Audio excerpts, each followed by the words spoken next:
Teman-teman yang baik hati, jangan lupa untuk terus mendukung Mimin. Episode 27. MDPT. Hanan dan Hendra segera masuk untuk menemui istri mereka.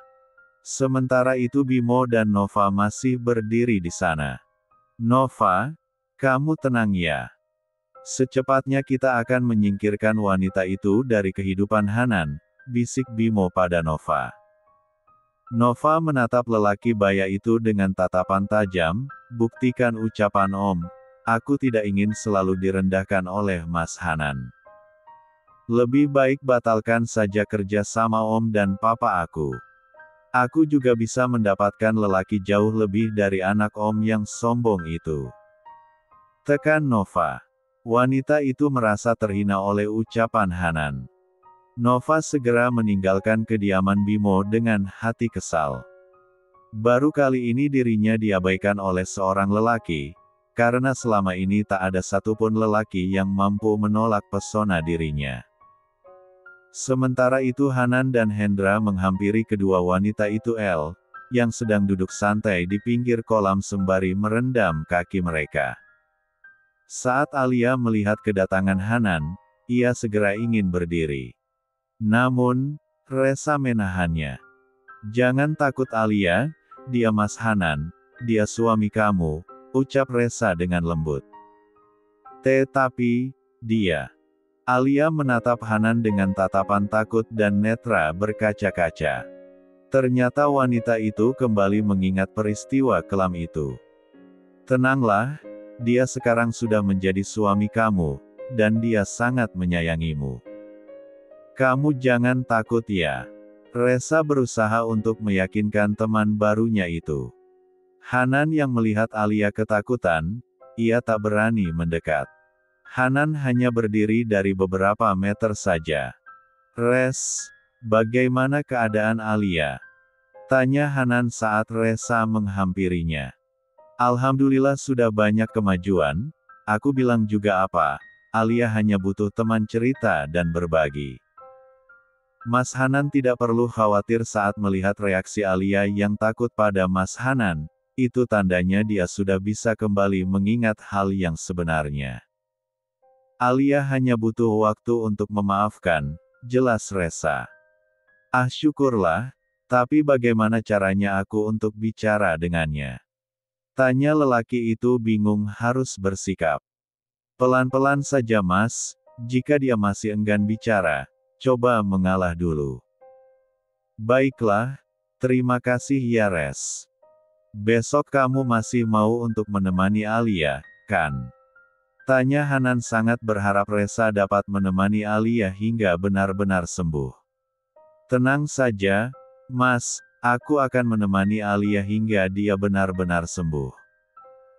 Aku yang akan menjaganya, jawab Resa, mengingat ada orang lain yang ingin berbuat buruk pada Alia, maka dari itu Resa tidak akan membiarkan Alia sendirian di rumah itu. Sekali lagi terima kasih banyak, Resa. Sama-sama, kalau begitu aku dan Mas Hendra pulang dulu. Oh ya, kalau bisa apapun makanan yang diinginkan Alia, tolong Mas Hanan sendiri yang mengambilkannya, pesan Resa yang mendapat tatapan tak mengerti dari Hanan. Maksud kamu? Tanya Hanan sembari mengerutkan keningnya. Bukan apa-apa Mas, tapi menurut aku dengan kondisi Alia yang belum stabil seperti ini, maka dianjurkan makanan yang steril. Mohon maaf, aku tidak mengatakan masakan bibik atau tante tidak bersih, tapi agar lebih memastikan lagi tingkat kebersihannya, akan lebih baik Mas Hanan sendiri yang melakukannya. Karena sedikit saja Alia makan tidak sehat, itu dapat kembali merusak ingatannya, ucap Resa menjelaskan panjang lebar. Walaupun berbohong, tapi semua demi kebaikan Alia. Oh, baiklah. Aku yang akan melakukannya. Dan akan aku pastikan tingkat kebersihan makanan yang akan dikonsumsi oleh Alia, jawab Hanan. Ya sudah, kalau begitu aku dan Resa pamit dulu ya, Han, kamu jaga Alia dengan baik. Jangan lupa kasih hadiah tadi yang kamu beli, Tapi ingat, jangan berharap imbalan seperti yang akan aku dapatkan nanti, goda Hendra dengan berbisik di telinga Hanan. Udah sana kamu pergi. Hanan menolak punggung Hendra dengan tatapan kesal. Hahaha. Santai bro, kamu harus lebih sabar lagi. Nanti akan tiba masanya punyamu yang hampir karatan itu dimanjakan oleh yang punya. Untuk sekarang biar aku yang menikmatinya, ucap Hendra yang membuat Hanan semakin malas mendengarnya. Dasar otak M3 Sum. Rutu Hanan yang membuat Hendra kembali terkekeh sembari mengejar langkah istrinya. Setelah Hendra dan Resa pergi, Hanan masih berdiri di sana, sembari menatap sang istri yang masih takut mengangkat wajahnya. Dengan perlahan Hanan mendekat, lalu ikut duduk di samping Alia. Hanan ikut merendam kakinya. Alia yang melihat kehadiran lelaki itu, ia segera bergeser agar menjarak darinya. Alia, jangan takut, ucap Hanan pelan. Tangannya meraih tangan Alia. Namun, seketika ditepis oleh wanita itu. Jangan pegang-pegang. Sentaknya dengan tibuh bergetar. Maaf, Alia tenanglah. Aku tidak bermaksud menyakitimu, ucap Hanan berusaha meyakinkan wanitanya. Alia hanya diam sembari mengalihkan pandangannya lurus ke depan. Entah kenapa hatinya merasa belum siap untuk bicara dengan lelaki yang pernah menyakiti perasaannya. Namun, kata-kata Resa selalu terngiang-ngiang di telinganya bagaikan bisikan halus. Apakah benar Dok 3R itu telah berubah? Benarkah dia menyayanginya? Benarkah mereka telah menikah? Alia memberanikan diri untuk menoleh, menatap wajah lelaki yang ada di sampingnya. Seketika tatapan mereka bertemu. Hanan mengukir senyum lembut. Alia mencari-cari kebohongan di manik mata itu. Namun, terlihat hanya ada ketulusan di sana. Dan senyum itu begitu tulus, tak terlihat senyum kamuflase. Alia, aku mohon maafkan segala kesalahanku, ucap Hanan begitu lirih dengan netra berkaca-kaca. Tolong beri aku kesempatan untuk menebus segala salah dan dosaku padamu. Pria itu menatap dengan penuh penyesalan. Apakah kita benar telah menikah? Tanya Alia begitu pelan, hampir tak terdengar. Ya, kita telah menikah Alia, maka dari itu tolong beri aku kesempatan untuk membahagiakanmu. Alia kembali mengalihkan pandangannya, ia masih ragu untuk memberi keputusan pada lelaki yang katanya telah menjadi suaminya. Alia, kenapa kamu diam saja? Tolong beri aku jawaban Alia, ucap Hanan penuh harap. Aku ingin tidur, ucap wanita itu segera berdiri dan beranjak meninggalkan Hanan sendiri di sana. Sementara itu Hendra dan Resa masih di perjalanan menuju kediaman mereka. Hendra menatap istrinya yang sedari tadi tampak diam, seperti ada sesuatu yang sedang dia pikirkan. Res, kamu kenapa diam saja? Apakah ada sesuatu yang sedang kamu pikirkan? Tanya Hendra sembari fokus mengemudi. Ya, aku kepikiran Alia, Mas, jawab Resa sembari menghela nafas pelan. Apa yang kamu pikirkan? Bukankah Alia sudah banyak kemajuannya? Jawab Hendra kurang paham, entah kenapa istrinya sampai segit cemas. Bukan masalah itu, Mas, tapi ada sesuatu yang ingin aku bicarakan padamu. Tapi, aku harap kamu jangan ceritakan hal ini dulu dengan Mas Hanan, ucap Resa. Sepertinya ia harus menceritakan pada sang suami terlebih dahulu. Apa itu? Tadi pagi aku menemukan R4 Cun di makanan Alia. Apa? Kamu serius? Hendra terkesiap, sehingga ia harus membawa kendaraannya menepi turun aspal. Episode 28. Res, kamu serius? Tanya Hendra masih tak percaya. Aku serius Mas, aku simpan hasil tes makanan itu, jawab Resa meyakinkan sang suami. Astagfirullah, siapa yang berniat untuk mencelakai Alia? Apakah mungkin orang tuanya Hanan? Tapi, bukankah mereka sudah bisa menerima Alia?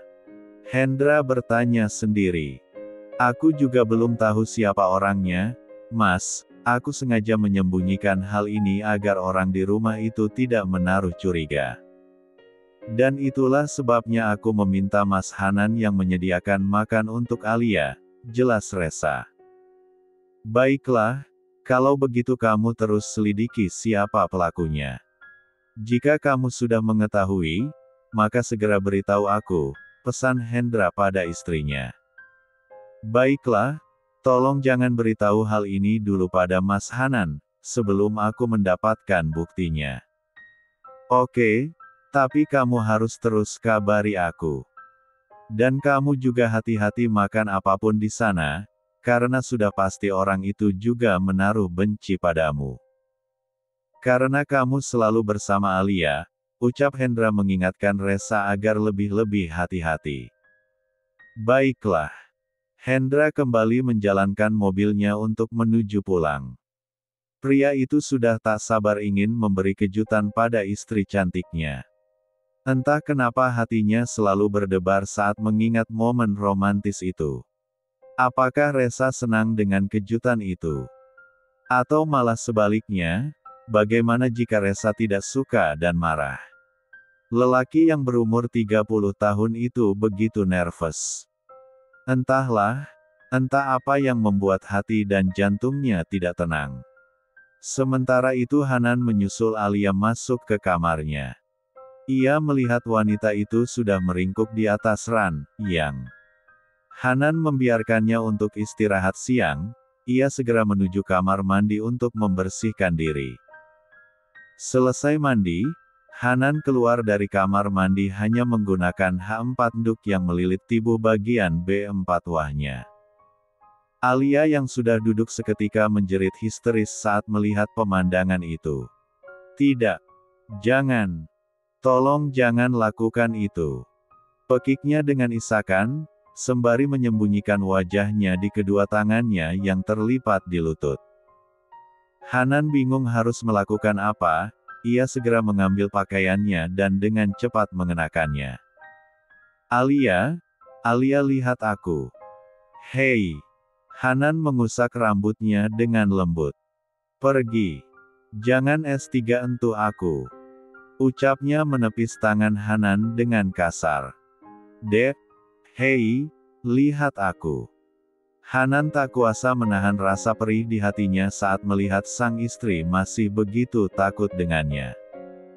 Alia tak menyahut, ia hanya menangis dengan wajah masih bersembunyi di kedua lututnya.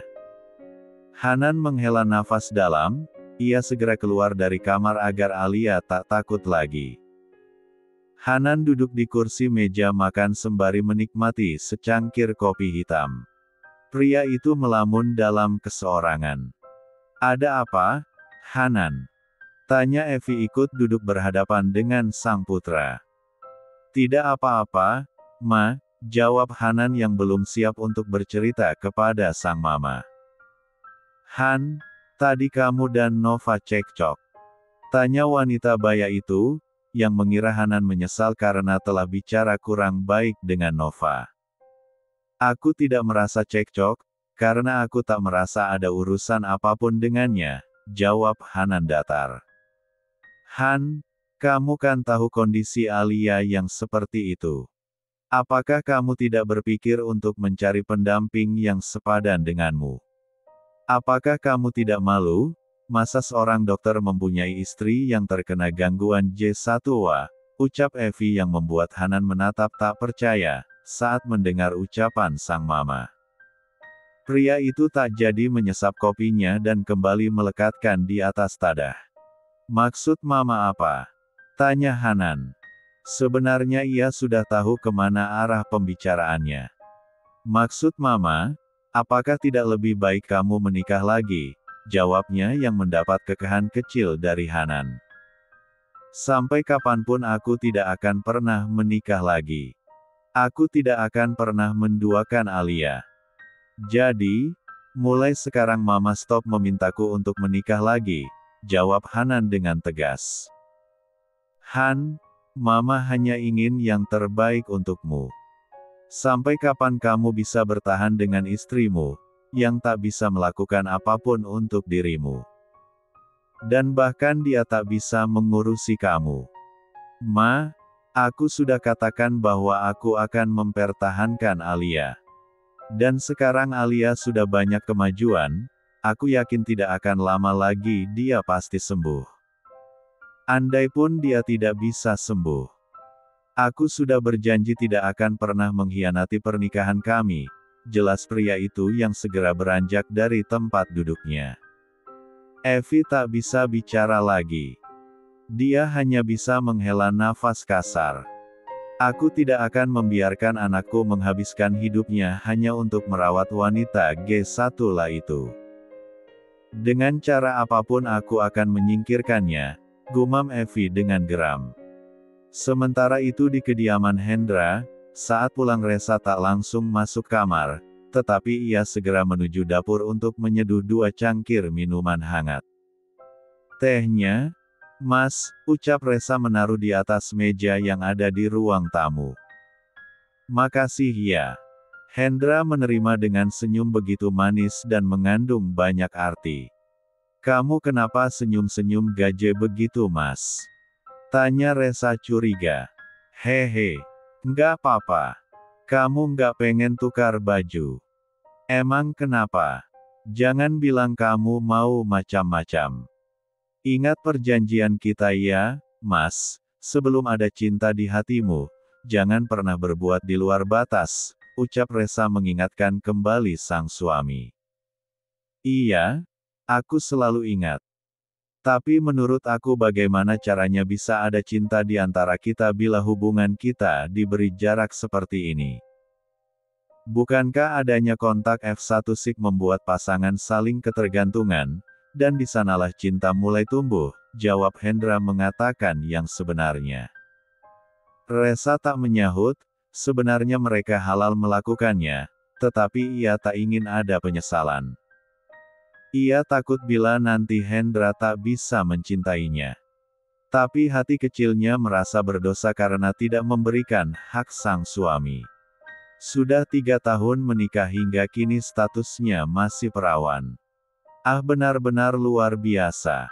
Tenanglah, aku tidak akan pernah meminta hakku bila kamu keberatan.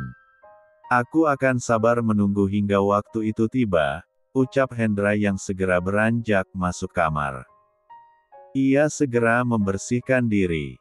Resa masih terdiam duduk sendiri. Wanita itu tak tahu harus berbuat apa. Apakah ia harus mencoba seperti yang dikatakan oleh Hendra? Apakah benar dengan itu Hendra bisa jatuh cinta padanya? Dengan langkah gontai Resa masuk ke dalam kamar. Namun, seketika langkahnya terhenti saat melihat ada buket mawar dan kotak perhiasan tertata rapi di atas nakas. Dan ia melihat ada sebuah kue tart yang bertuliskan Our Wedding Anniversary. Seketika ia membekap mulutnya dengan mata berkaca-kaca. Sungguh ia tak menyangka lelaki dinginnya itu bisa bersikap manis dan bahkan dia ingat hari pernikahan mereka. Apakah kamu suka? Tanya Hendra yang baru saja keluar dari kamar mandi yang hanya menggunakan bathrobe. Ini kamu yang mempersiapkannya? Tanya Resa dengan suara tercekat. Ya, aku ingin memberi kesan indah di hari ulang tahun pernikahan kita. Dan aku punya hadiah untuk kamu. Hendra membuka kotak perhiasan itu, lalu menunjukkan isinya pada Resa. Apakah kamu suka dengan hadiah sederhana ini dariku? Maaf bila tak sesuai dengan seleramu, ucap Hendra dengan jantung bertalu-talu.